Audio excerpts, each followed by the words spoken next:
For 60 decades, Dolly Parton has been one of those rare celebrities who seemed to belong to everyone.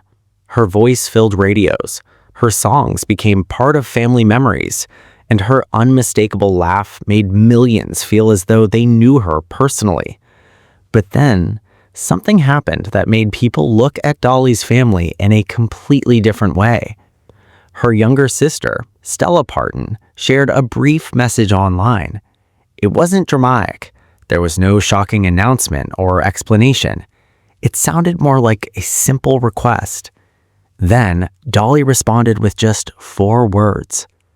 That was enough to calm everyone down. People moved on.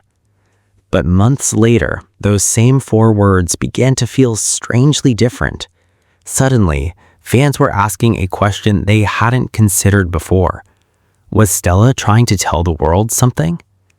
To understand why that message caught so much attention, you have to go back to where the story really began. The sister who refused to stay silent.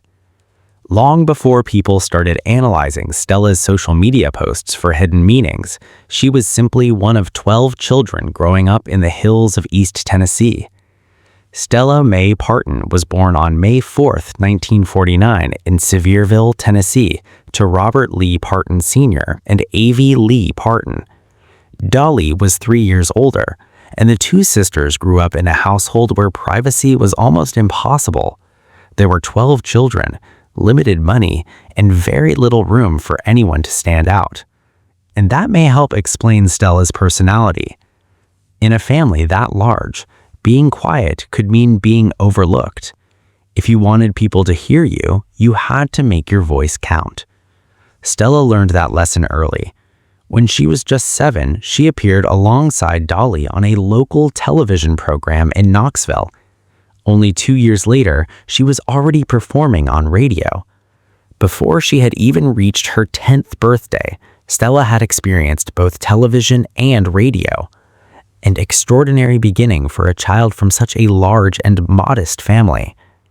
Music quickly became part of the Parton family routine. Stella, along with her sisters Willadine and Cassie, formed a singing group. They performed gospel songs and even recorded commercial jingles throughout eastern Tennessee. For the Parton children, music wasn't simply a dream. It was something they grew up doing at church, around the house, and eventually as a way to earn money. By the time Stella reached high school, she was writing songs of her own. But her personal life soon began competing with her ambitions. In 1966, shortly before graduating, Stella married Marvin Carroll Rawhoff. She also became a mother of a son.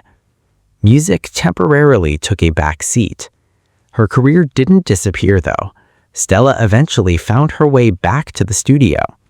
In 1967, she released her first album, In the Garden, a gospel project recorded with her mother Avie Lee and sisters Willadine and Cassie.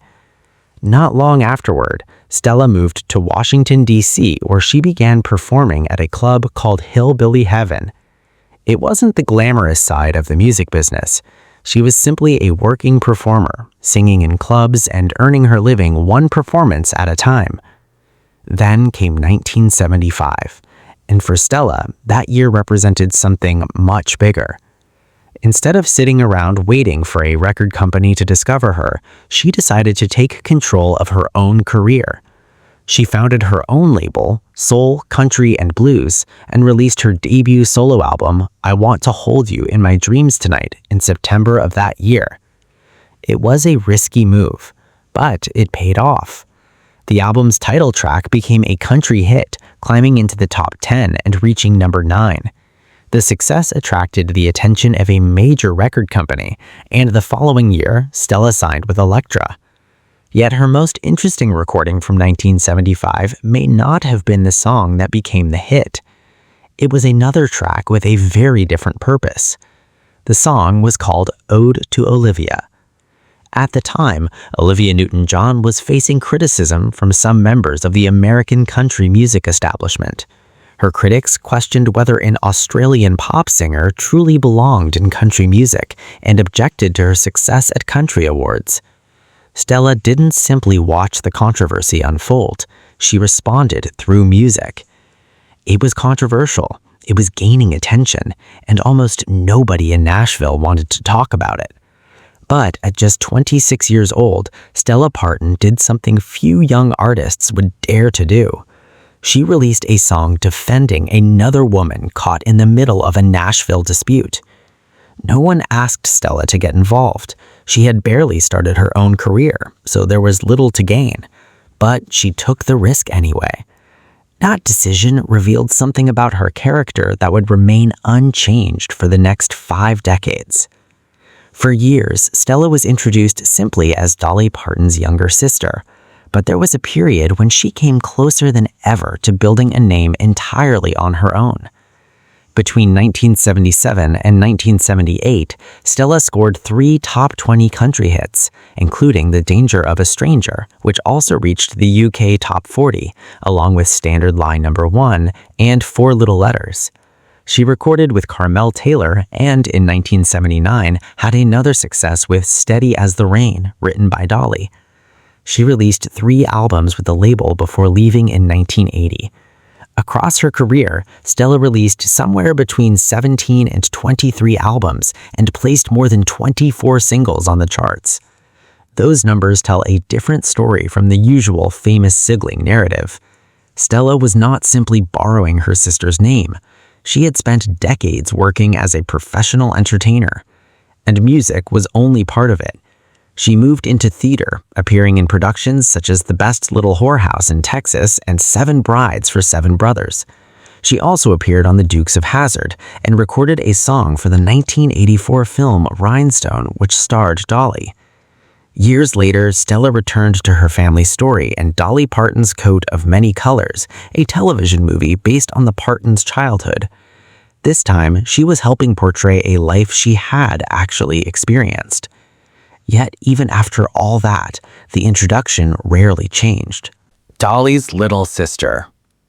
For many performers, that connection would have been an advantage to exploit. Stella chose a different path. She spent decades building her own career rather than hiding behind her sister's fame.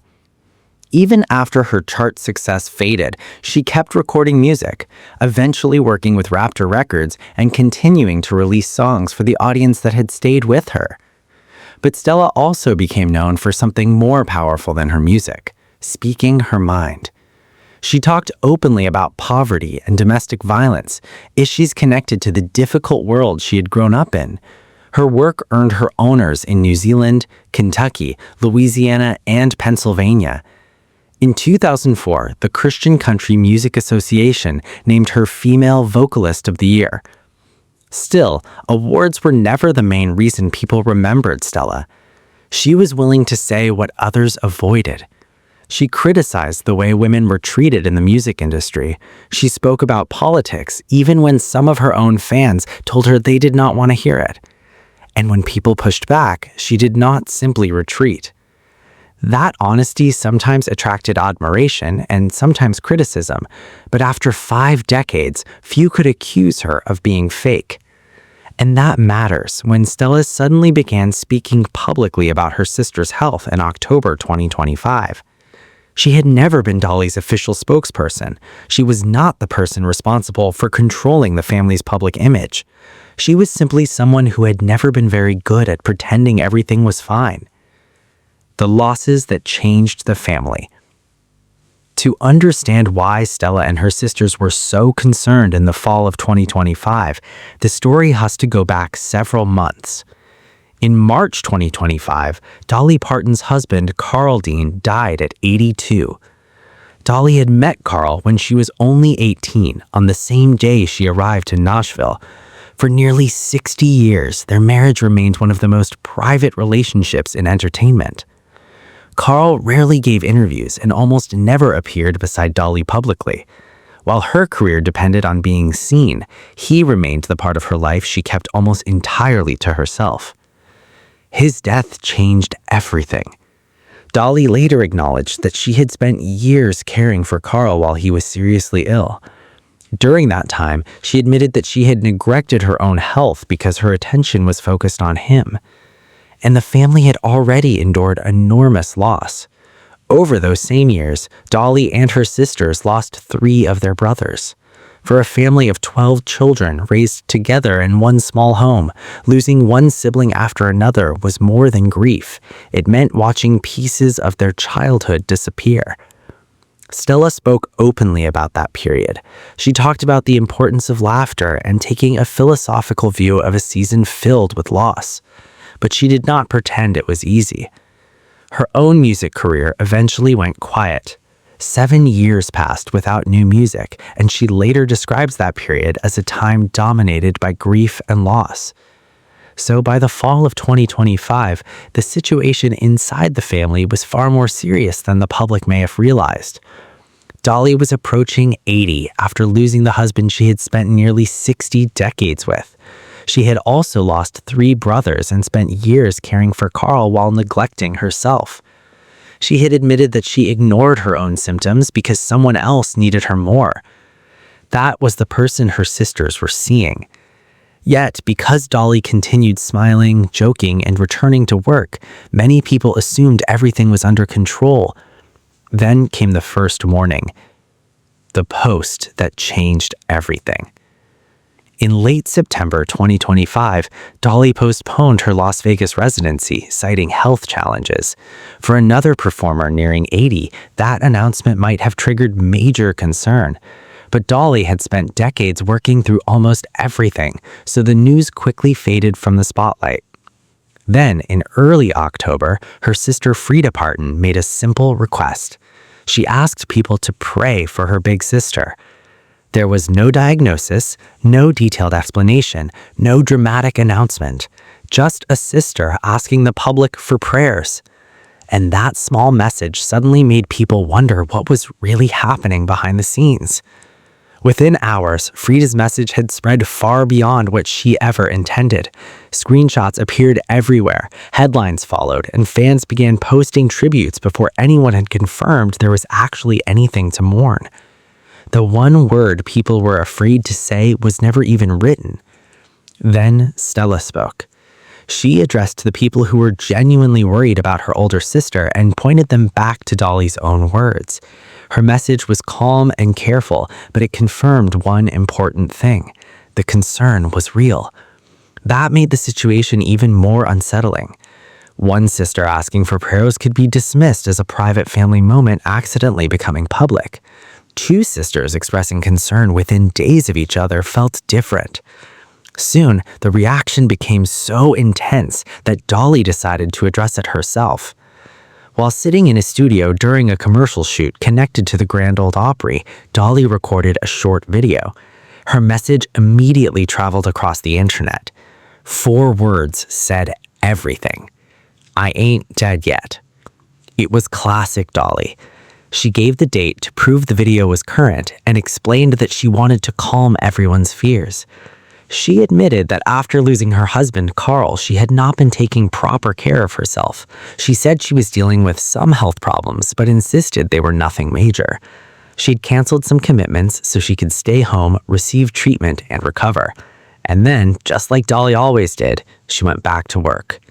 The relief was immediate. Within hours, the story had completely changed.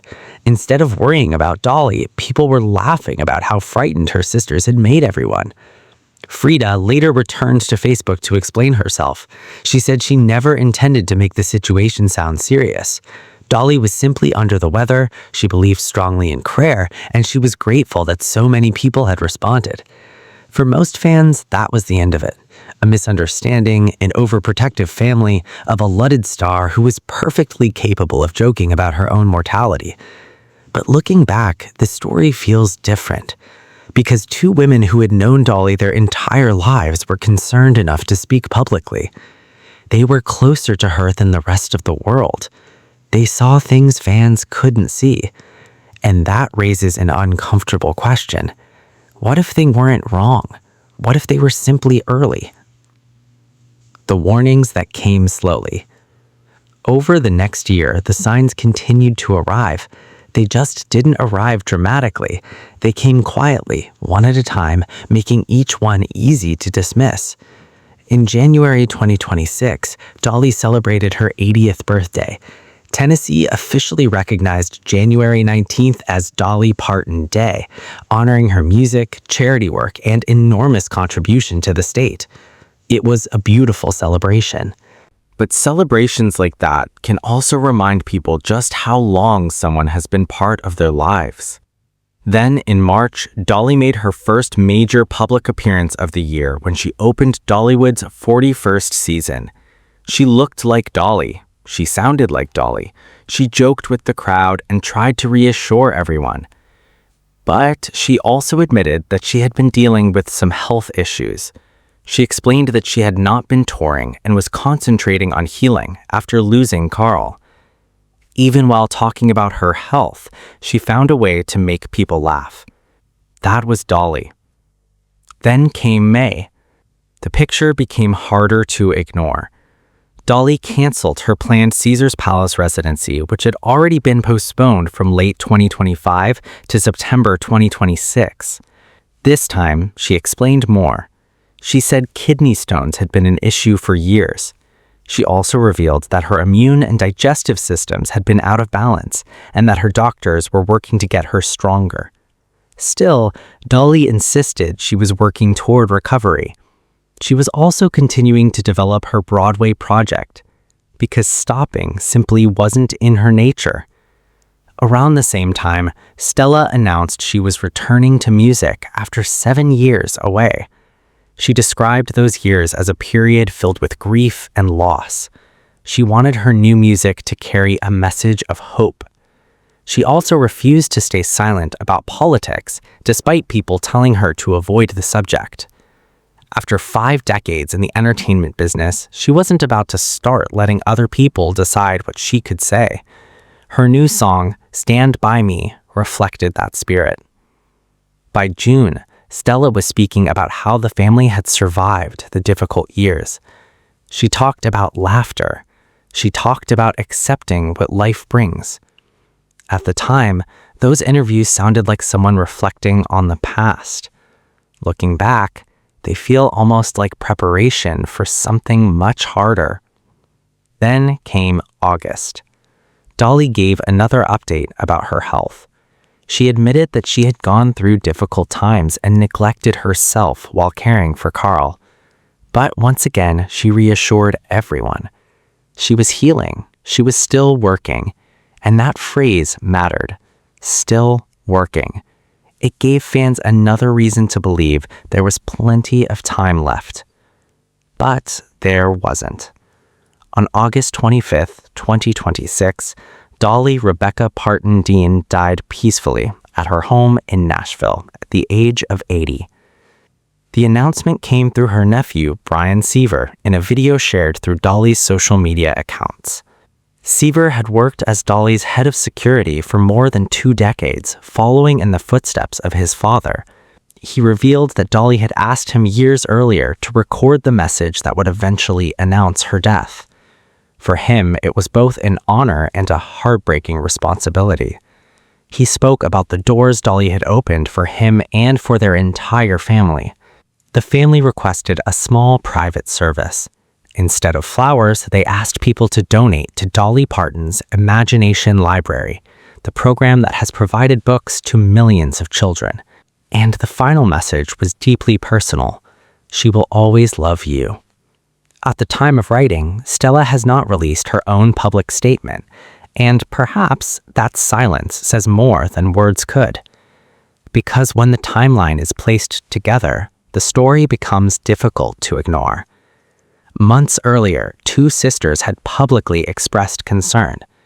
Dolly made everyone laugh. The world relaxed. People assumed her sisters had overreacted, but perhaps they hadn't. Perhaps they simply knew what the rest of us didn't. They were not trying to create a scandal. They weren't revealing some hidden secret.